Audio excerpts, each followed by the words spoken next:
Imaginez un peu, transformer une simple idée en une application complète, juste en la décrivant. Ça paraît un peu fou, non? Eh bien, aujourd'hui, on va voir comment Replit Agent rend ça possible, et en quelques minutes à peine. Pensez-y une seconde. Fini les centaines de lignes de code juste pour démarrer un projet. Là, on décrit simplement ce qu'on a en tête et hop, la machine se met au travail. C'est presque comme si une simple pensée prenait vie. Et attention, ce n'est plus de la science-fiction, non, non. C'est la réalité, aujourd'hui, dans le monde du développement logiciel. Des outils comme celui-ci sont en train de complètement changer la donne pour les créateurs, partout dans le monde. Alors au cœur de toute cette révolution, il y a un outil qui sort vraiment du lot. C'est parti, on plonge dans le monde du copilote de code IA pour découvrir ce fameux Replit Agent. Alors Replit Agent, qu'est-ce que c'est exactement? C'est simple, c'est un copilote de code super intelligent qui vit directement dans le navigateur. Ça veut dire quoi? Ça veut dire fini les installations compliquées, les configurations qui n'en finissent plus, on ouvre un onglet et c'est tout, on est prêt à créer. On connaît tous la galère. Avant même de pouvoir écrire la moindre ligne de code, il faut passer un temps fou à tout configurer. Eh bien, Replit Agent fait sauter cette barrière. Que l'on soit un développeur chevronné qui veut prototyper vite fait ou un débutant qui fait ses tout premiers pas, l'outil rend le développement beaucoup plus accessible. C'est une vraie démocratisation. Bon, maintenant qu'on a posé les bases, voyons concrètement comment ça marche. Première étape, passer de l'idée au prototype. Cette citation, elle résume tout. C'est là toute la magie du truc. La compétence clé, ce n'est plus seulement de savoir coder, mais surtout de savoir dire clairement ce qu'on veut construire. Et le processus en lui-même, c'est presque trop simple.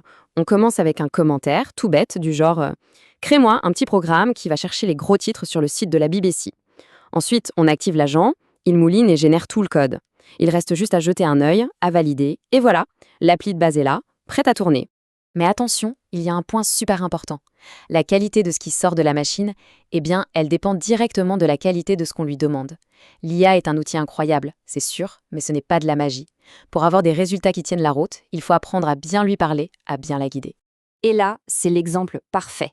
On voit bien la différence entre une demande toute vague et une instruction bien précise. Demander « répare mon code », ça ne mène nulle part.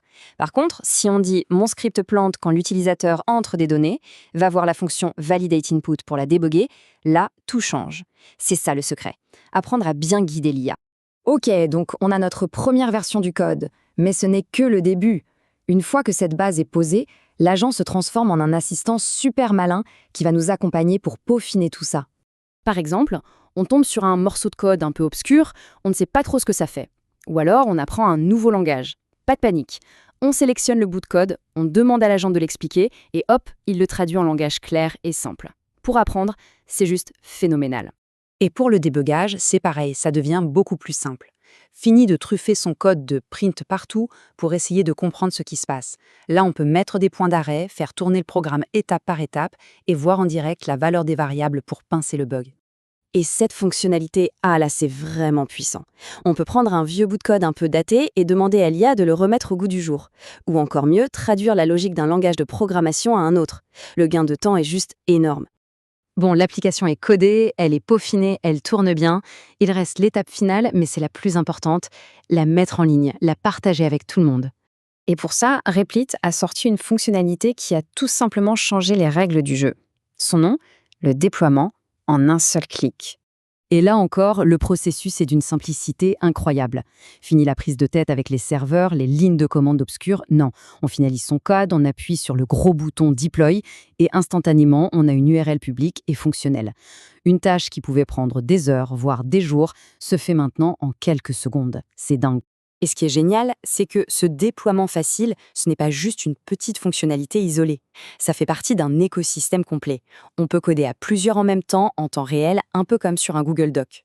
Le suivi des versions avec Git et GitHub, c'est intégré, les bases de données, le stockage, tout est déjà là, prêt à l'emploi.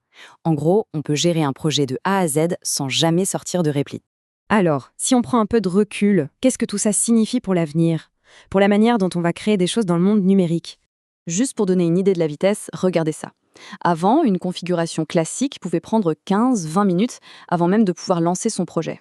Avec Replit, on parle de 3 à 5 minutes. C'est une accélération radicale de tout le cycle de développement.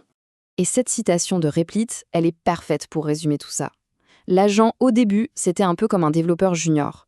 Maintenant, c'est un constructeur autonome.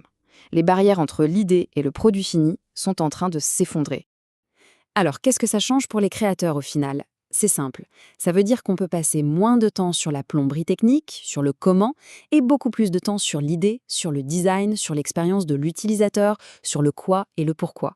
L'énergie est mise au bon endroit, sur la vision du projet. Et ça nous laisse avec une question assez vertigineuse. Quand l'IA peut s'occuper du code, qu'est-ce que les gens vont bien pouvoir construire? Quand la technique n'est plus un obstacle, quelles idées folles, quelles solutions incroyables vont pouvoir émerger? L'avenir de la création est grand ouvert et franchement, ça s'annonce passionnant.